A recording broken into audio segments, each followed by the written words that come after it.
5 mois après la disparition de la famille Flactif, il n'y a plus de mystère. Le principal suspect a avoué avoir tué seul le couple et ses 3 enfants.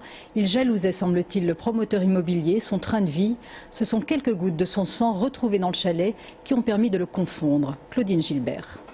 Tous, les uns après les autres, seraient passés aux aveux. David Otia, sa compagne et un couple d'amis ont été présentés cet après-midi au juge d'instruction en vue de leur mise en examen. Lui pour assassinat, les 3 autres pour non-dénonciation de crime. David Otia a tout raconté sans se faire prier.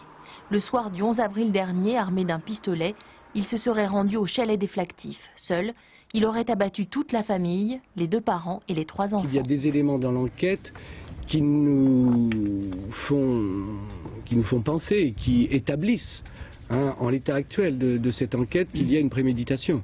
Mais je ne peux pas vous répondre à votre question de façon précise et je ne le ferai pas, de savoir si l'auteur présumé pensait que toute la famille était là ou non. Il est même probable, il est même possible que finalement il avait des intentions et que c'est pu complètement déraper. Le massacre achevé, David Otia aurait appelé ses complices pour nettoyer le lieu du crime, puis charger les cadavres dans le 4x4 des Flactif et parcouru 15 km jusqu'à Thônes. Là, en pleine montagne, il aurait brûlé les corps avec du gasoil et les aurait enterrés, avant d'abandonner le véhicule au Petit Bornand. Un mobile dérisoire serait à l'origine de ce carnage.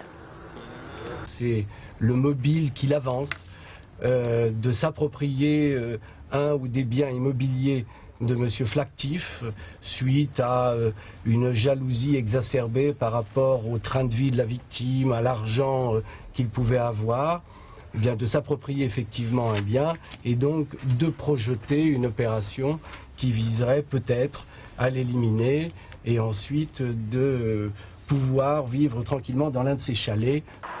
Par un nettoyage méticuleux, David Otia croyait avoir supprimé toute trace de son passage. Mais il a été trahi par quelques gouttelettes de son propre sang glissées entre les lames du parquet.